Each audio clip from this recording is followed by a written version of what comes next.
Welcome back to Blog Access 101. I'm your host, Young Abachi. Remember, subscribe to our YouTube, Apple Podcasts, and Spotify by searching Blog Access 101. And if you're on YouTube, don't forget to like, comment, subscribe.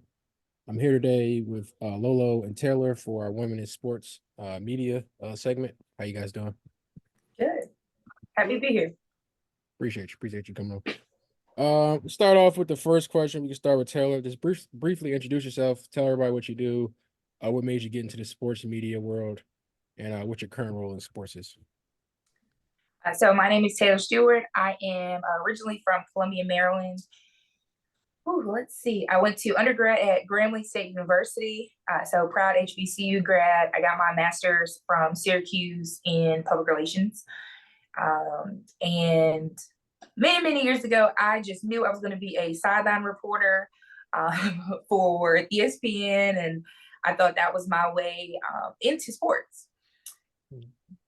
But ironically, I found myself in higher education, first in student affairs and enrollment management, and now I am in athletics, actually at my alma mater, Grambling State University, where I am the Associate AD for External Relations and Chief of Staff for our athletic department.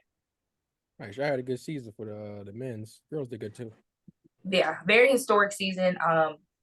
The craziest thing is when I was at Grambling, their basketball was probably one of the worst teams in the country. So to come back and to be in the administration for a team, to see the transition has been amazing. Coach Dante Jackson has done an amazing job with that program. His staff and his players are amazing to be around, and very honored to work with that program every day.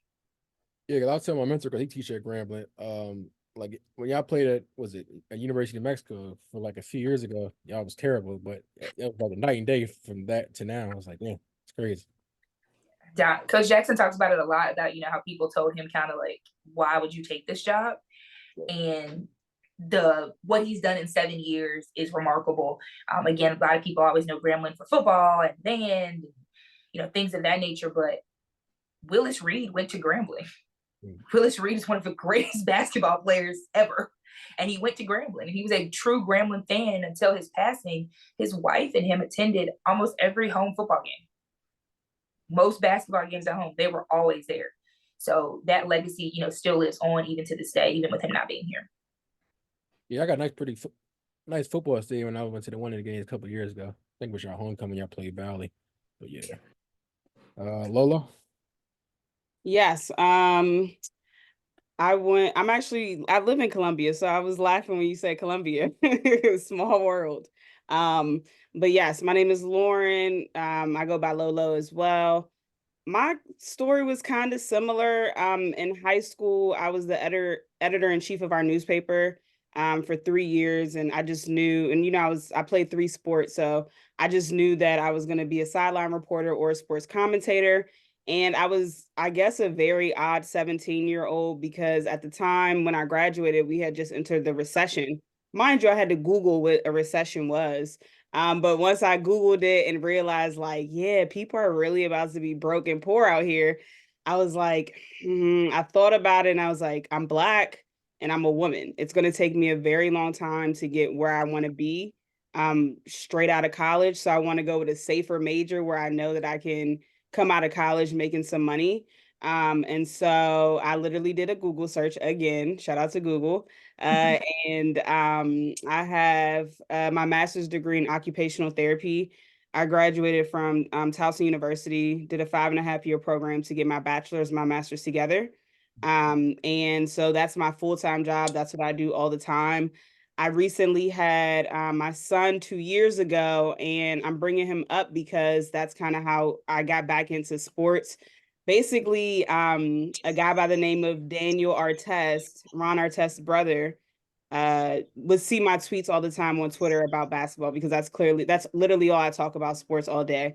So he was in my DMs for like literally 2 years, 2 years, like saying like, we got to get you on our media company, like, just give me 10 minutes. And so my biggest thing was, I was like, listen, I have a newborn. I literally don't have time, And so he was like he was very persistent, and I'm very appreciative appreciative for him being so persistent, because he was like, all right, you can do 15 minutes, a 15-minute recap of the WNBA on Sundays. That's all we need. So me being such a huge sports fan, like, and just very into it, the 15 minutes was like the first episode, and then every episode after that it was like 30-45 minutes. So he kind of got me sucked into it. And so I started kind of, scheduling things around podcasting and stuff like that. So right now I have a show called Courtside Access with Lauren, and I cover women's basketball as well, like college and WNBA. But also I'm a part of the 9450, which is a media company. We have a podcast where we talk about the NBA, we talk about college basketball, WNBA. So we just kind of cover everything. So yeah, that's kind of how I got here. Right. Yeah, it's always good to have somebody that's in your corner that push you, even though it might be on the fence and they get you over on the other side. So it's always good to have that person in your corner. Absolutely. We start off with Taylor. So what barriers did you face as a woman in sports media? I'm still facing them every day. Oh my goodness. I think the biggest thing that I've faced by far has been my age. I am only 28 years old, and I often feel like, as one of the youngest in the room, you're constantly being looked at as you don't know because you don't have 20 years of experience. But the game has changed. The avenues in which people are receiving media and wanting to hear about the media or hear about things going on, that's changed. I mean, we've seen it now where athletes are going viral for simple things as waiting, simple things that they happen on the court, not being out on the floor for the national anthem. Those simple things are becoming viral moments that people, even administration, are having to become accountable for. And being a part of, I guess, in the split of the millennial and the Gen Z, it's been, understanding and teaching, like, hey, this is a great avenue for us to be in, and we can either be a part of what's going to happen going forward, or we can get left behind. Because the students are here, the students want to see it, the athletes want to see it. And sometimes it's the difference between them picking where they want to go to school at this point, because nobody wants to go to school with 5,000 followers on Instagram, or no media team backing them and giving them the spotlight and pushing them and making the moments. Because I mean, today you're important, tomorrow you might be old news. So Yeah. I think age is probably my biggest barrier. Yeah, I definitely feel like, especially with some of the older people in media, they like to be old fashioned. And don't know how to try like new things. Like, so many people don't want to use TikTok, which I think is crazy. I ain't gonna lie, I used to be one of them people. Like, my graphic designer, the social media team made me get into TikTok. I wasn't really a TikTok guy until I started working with this a podcast. So, but sometimes people just gotta get out of their own way, especially the older generation. And then a lot of times, I don't know how you guys feel, but I know in academia, some of these older people kind of like see younger people as threats. It's like, oh, the new crowd's coming in, so let me try to keep them away from progressing so I can keep my job as long as I can. I don't know if you ever dealt with that in sports media world. I think that's right in every career, right? With a little bit of ageism, Mm-hmm. people typically are trying to get older people out there, out and retired, so that the younger voices and the younger opinions can come in. Mm-hmm. Yeah, and Lolo, what barriers did you face in the women's sports media world? I would say number one, the obvious, just being a woman. I think we're in a great space right now where more women that look like me are able to, speak their opinions about sports and, without being looked at sideways. I think when I was growing up, when I was a little bit younger, the only Black female sports commentator that I remember, like, that actually had time, like a show and stuff like that, was Jamil Hill. But now you can turn on your TV or look on social media and you can see, Taylor Rooks and Joy Taylor, and you can just see more people, Andrea Carter, like more people that are just a representation of, what I look like, and that's a good thing. So I think that we are starting to break barriers with women getting into sports spaces and men actually appreciating our opinions and respecting them. I think specifically for me in the women's basketball space, I think that people often complain about the lack of media coverage, but then in the same breath, those same people like gatekeep. So particularly with our show, we've had like Hall of Fame players and Hall of Fame coaches say that they're going to come on, and then the powers that be, like something happens with Twitter beefs and misconceptions, and they just frankly gatekeep. So I think that's pretty much been the hardest thing for me, that people complain all the time. We need more media coverage for the women. We need someone to cover them deeper in regards to getting their stories out there, because with the men on the men's side, like everything about LeBron, right? But for the women's side, we don't know a lot about, let's say, Asia Wilson's life or something like that. So they say they want to see that, but then they, in the same breath, they gatekeep. So I feel like that's my biggest barrier. No, that's definitely real. Because obviously they started ESPNW back in the day, but it's still like, you still don't see enough stories talk about women. Like, but the one good thing this year, like I was talking to a couple of homies about it, it was like we knew more like college women basketball players than men college. Absolutely. Some of these games and teams they asked 100%. players, like, I don't know who's on this team, but like the women's I knew like damn near every team. And also I feel like the game is more competitive against the top seeds. Like for the men's, like UConn just been running through everybody. You haven't really seen some runaway games for the women's side for March Madness, which is good because keeps everybody entertained. I agree. And that's also the first time that, since I've been following women's college basketball since 2007, like consistently. And this is the first year where, in my opinion, where all the teams are like, not all the teams, but the top teams are kind of evened out. Of course, South Carolina was head and shoulders better than everyone else. However, like a lot of the teams, like when I was growing up, everyone was going to Tennessee or Connecticut. Like that's it. But now some of the talent is like spreading out. So therefore it's more competitive. And I think that's another reason why we also see more eyes as well on the game. Definitely. This question is for you, Taylor. What advice would you give younger women looking to get in the sports media world? Take advantage of like every opportunity. I think there are so many more opportunities now than even when I was in school a few years ago, just from internships and programming and people that want you to come and tour with them and just work with them day to day. Even with social media has allowed so many people just to do things even virtually that we didn't have access to back then. And that's experience that you can't really get back. I mean, you've got people now, people are hiring people just to work Instagram. Hey, I just want you to make reels all day. Even the brands from a marketing perspective, getting to work, some with our NIL programs and um, with our different advertisers and sponsors and stuff like that, like they're hiring people who just look like us because we're a consumer base that they want us to buy their products, but we're only going to buy certain products. But if you put certain people on stuff, you put Angel Reese on stuff, you put Flage on stuff, now people are more engaged with, hey, I want to go do that.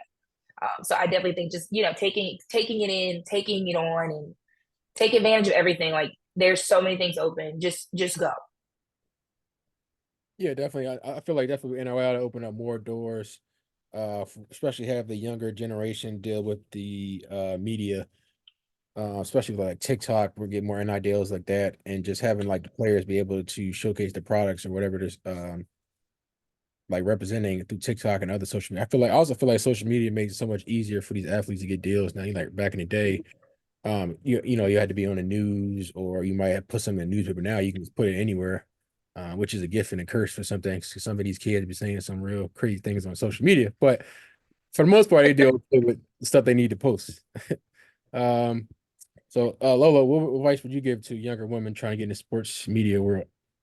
Just kind of piggybacking off of Taylor. I think as we all know, sometimes it's not about what you know, it's about who you know. So networking.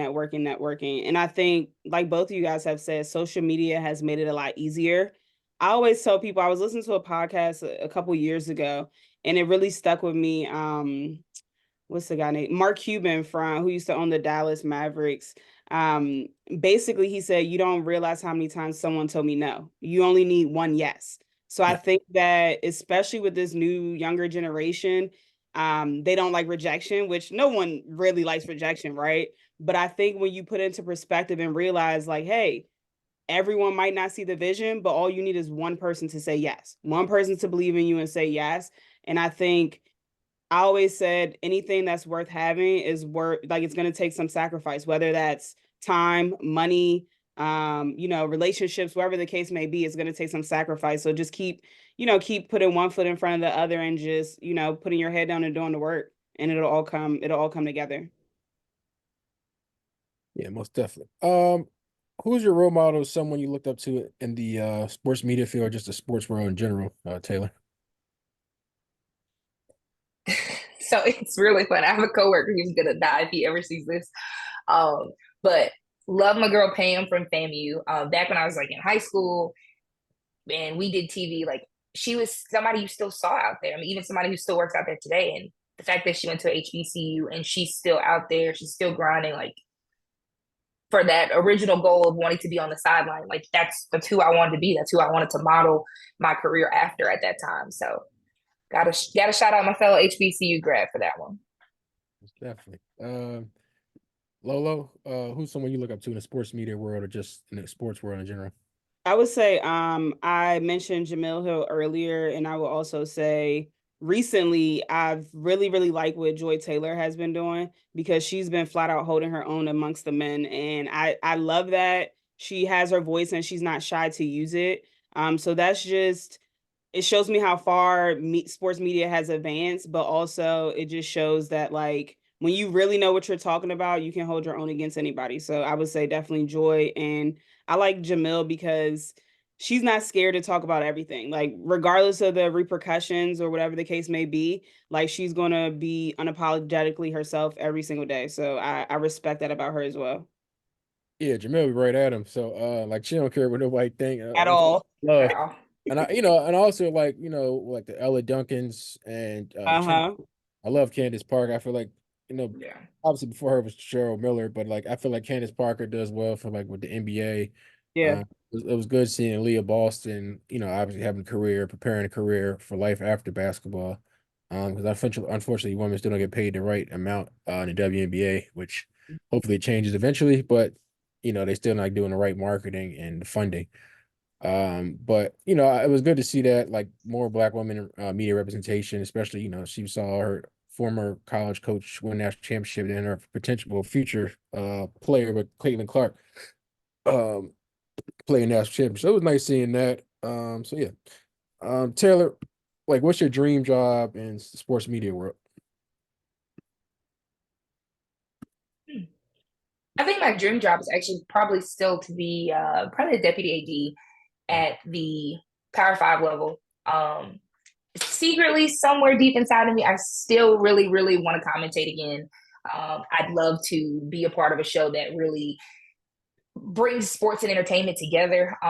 We don't have that mix anymore like we kind of used to. I know we're seems like we're exiting out of the talk show, the overarching talk show phase that we used to have back in the day. But I'd love to bring that back because I think there's a great part now where media and entertainment and sports are all starting to intersect. And as a Black woman, I think it's important to see people that look like me on TV that can bring those two together because again, we're doing it for the next group, the people that are going to look like us, and who are they going to see on TV that's going to represent all those sides. Yeah, definitely. And especially with the media, I feel like it's grown over the years, especially with the reels now, Instagram. Even though Instagram like changes 10,000 things, and you got to keep relearning things. Every Uh, day. right? It's like it's crazy. Like at least Facebook just stick to the basics. Like Instagram is like always something new you got to learn. I be feeling like some old people sometimes with the technology. Every time you update that, I'm like, wait, put everything back. I just got Right. used to this way. Right, they keep switching the interface, and I'm like, all right, y'all gotta like pick out because they just trying to keep up with all the trends. It's like, yeah, just stay in your own lane. Don't try to like deviate from everything. Like, y'all not gonna stay with TikTok. I feel like TikTok. I thought it was gonna be a nice little run, like Snapchat was, but I guess it's here to stay for right now. Now Um, they've got a shop, like the yeah, shop has taken I its saw own. that. I was like, what is going on? yeah, it's I crazy. got a light from there. I'll give it to them. The light's pretty cool. So, I'm invested. I'm invested. What is your dream job in the sports media world? I would say just having like a nationally syndicated podcast where I can just not have to do my 9 to 5 and just talk sports all day and get paid for it. That would be a perfect job. It's definitely would be lit. Um, what is one athlete you would love to interview in the future, Taylor? I mean, technically she's not an athlete anymore, but I'd really like to talk to Dawn Staley. Like, I'm just curious as to the transition and what it feels like to, I mean, she's went on a historic run this year. She had to rebuild her team. And if you look at their media coverage compared to other groups' media coverage, it's been significantly different. Even now that they won, it's still not what you would have thought it would be. And I just would love to understand, like, how do you continue to stay relevant, keep motivated, and stay humble? I mean, this Louis Vuitton Don. I mean, you got such a name, you have such a presence. So how do you keep that up, and how do you engage, and you continue to stay relevant? You've been doing this forever at this point. They will have to build you a statue in South Carolina at this point, to commend it. Yeah. So Don Staley for sure. She was killing me yesterday. She was trying to hold it in from crying. I'm like, yeah, you ain't in North Philly right now. You can let that out, Dawn. You Okay, let it out. Let it out. Ain't nobody gonna She an OG. She OG. She's like, y'all not gonna see that. I'm gonna do that in the office. Look, she saw what they did with Aaliyah Boston when they had her crying on every commercial, all the promos and stuff like that. She was not trying to get caught up. I get it. So it's interesting that you say Dawn, because I had Dawn as well. I just feel like Dawn is just like in a space right now, and she it's just an interesting journey going from an elite player at that, in college, in the WNBA, winning the Olympic, gold medal, bringing South Carolina to a powerhouse. Like, they're a dynasty now, and no one was checking for them before 2017. So a lot of people don't realize that she also coached for Temple and put her time in. Like, she didn't just walk into a program that was already like, already good, essentially. So I don't know, Dawn Staley, she just, when the players talk about her, anyone that comes in contact with her, they just seem like she's just gracious and just a great person. So it probably wouldn't even be really me just being like picking her sports brain, is just like life in general, like just navigating through these spaces as a Black woman, and being able to maintain her grace, even though people come at her all the time. Like, she praises God because that's what she believes in, and everyone's like on their high horse. Like, let her praise whatever she want to, like, let her believe in what she wants to believe in. That doesn't mean you have to believe in it, right? So she just gets haymakers from all over, and she just keeps smiling and doing what she does best, and that's coaching. So, and motivating young girls to be their best self. So I would definitely like to interview her for sure. What was one of your lowest and greatest moments in the sports media world thus far, Taylor?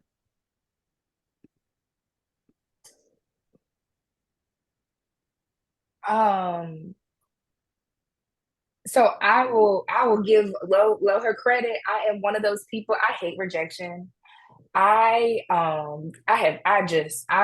That's just, the word no is just so confusing for me. It doesn't process well. So I unfortunately got turned down for a program, and it was a program that I just felt like I was, on paper, I was a quality person that they should choose. So to not get it was definitely something that kind of shook me for a second. And it took me a minute to really process it and to understand that, like, a door being closed doesn't really mean it's closed. It means another door is going to open that I'm supposed to be in. So processing that and understanding that, like, what God has for you is for you. Be happy for others if they get something, because what's coming for you is going to come in abundance. So you just got to be ready for that. But my biggest high by far, more than anything, probably just has been to have my younger sister, who's 12 years younger than me, to be like, hey, you're so cool.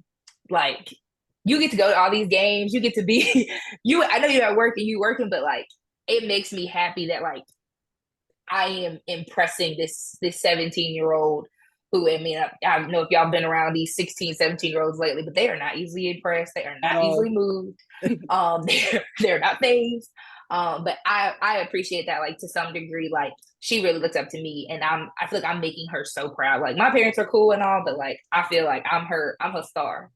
So I'm just happy to be here and just happy to know that I'm making her proud with everything that I do. Yeah, that's dope. Lola, what is your lowest and greatest moment in sports media world thus far? I would say, kind of like Taylor said, like, even though I just said that it just takes one yes, like when you try to for me specifically, get different guests on the podcast that are a little bit more known and that could, help us market the podcast and spread the word a little bit more, and just them kind of, oh yeah, I'll do it, and then never getting back to us, or like or maybe not answering emails, so stuff like that, just the nose in that regards to getting specific guests on, because they almost like we're, not to toot our own horn, but we're ranked nationally. So, what I'm saying? It's not like we're a small mom and pop type of podcast. So that's always interesting. But I would say the high for me personally, is just me consistently doing this, especially with everything else I have going on in my life, being a mother, all the other things. But I think recently something that happened that was good was that we got credited, or we got credentialed, I'm sorry, to go to the WNBA draft. So we'll be there on Monday. So that'll be cool to Congratulations. thank you, to cover the draft, especially this exciting draft with so many, superstars that are coming out of college and trying to transition to the WNBA. Yeah, that's pretty lit though. You go out there, see Caitlin Clark, Yeah. Angel Reese, and a lot of people saying how it's other players in women college basketball before this that it was a hot draft class. But I'm like, yeah, I get it. Yeah, y'all hating on Caitlin Clark, she do this and do that, but it's like y'all better ride that Caitlin Clark, Angel Reese coattail. I'm talking for the older players in WNBA, because they about to change the face of the WNBA.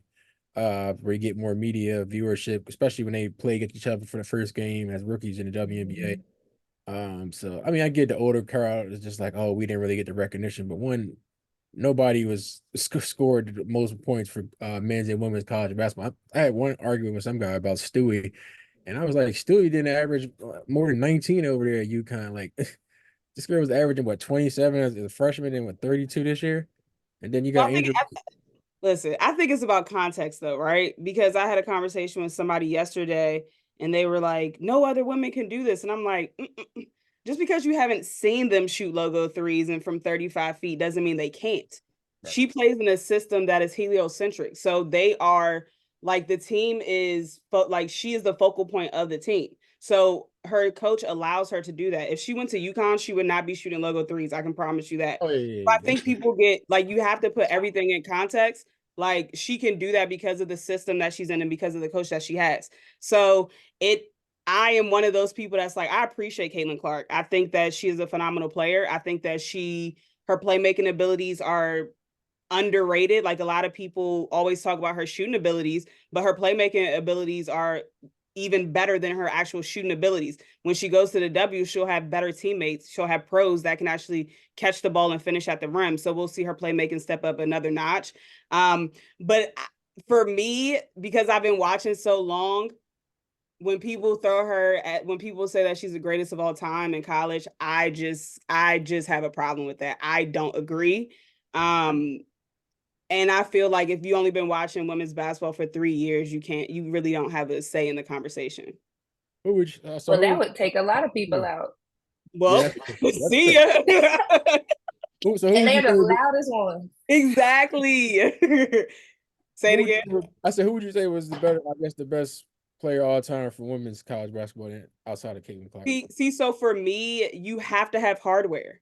Like, you're not in a conversation if you don't have hardware. Brianna Stewart won 4 in a row. Like, No, that's true. Yeah, she that was literally. a dominant team back then. But I would say that. I just with Clark. Only thing where I would say her probably why of course she didn't win. Those role players didn't show up. Like Gabby Marshall, the games before that, when she had that 15-point game against what was it, Colorado. If she would have that, I mean they still wouldn't have won, but it would have been a little bit closer. I'm not gonna And so lie. this is my rebuttal, right? Because I do recognize that players like Candace Parker, she won 2 straight. Shamika Holsclaw won 3 straight. It's other players who have won multiple championships back to back. So my rebuttal with that, yes, they had better teams, but if Caitlin was who she says she was and who people deem her to be, she could have went to any school in the country. So you chose to go to Iowa with no help. I don't feel bad for you for that. Like Oh, no, no one put a gun to your head and told you to go to Iowa, right? So now we're gonna say, oh, she didn't have help. She chose to go there. Like oh, we no, can't no, no. I'm just use saying. I that. always thought she was like the best scorer. But And she chose to stay there. yeah, Yes. she wanted to be that childhood sensation and stay there and Yeah, win which it. is nothing wrong. I love it. I love that she did that. But when people try to use that in the hardware conversation, I'm like, no. And then my other thing is when people say, oh, she scored the most points ever, were people saying that Kelsey Plum was the greatest of all time? She's had the record since 2017. I haven't ever heard anyone say Kelsey Plum was the greatest of all time. And she also took her team that wasn't that great to the Final Four. No, yeah, Plum was No one definitely ever a talks bucket. about her. But I definitely feel like Caitlin Carr get more recognition than most, especially they don't really talk too much about when Taurasi and Sue Bird was playing back with their UConn back in the day. Yeah, I mean But it's accessibility, visibility, of course, yeah. And I yeah, think she It should be a criteria. And if you missing a piece of the criteria, then I mean, yes. Yes. you oh could no, you could be I a get what great you're saying about player. the hardware, but I was like, man, she ain't even go but so far with Kate Marshall smoking on them layups yesterday. But yeah.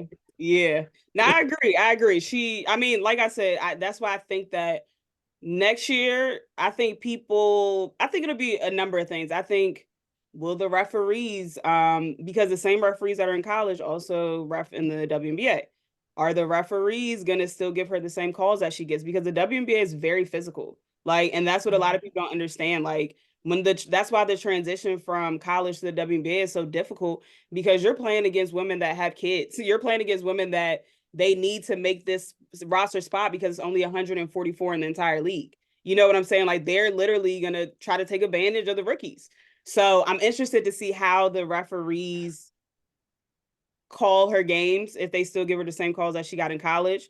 Because if you think about it, it would make a little bit more sense. If she transitions to the W and does terrible, all the people that's watching her, they're not gonna want to watch anymore. So if I call it a little bit closer and give her a little bit more calls and she does decent her first year, they can still capture that audience going into her second year.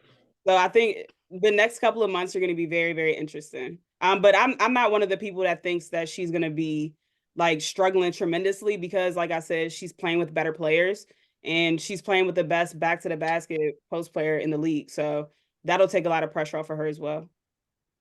Yeah, I mean, obviously, she had her growing plans. I'm looking forward to when she played at Mercury with Tasha Cloud and Taurasi. I feel like they're going to be two physical guards. Yeah.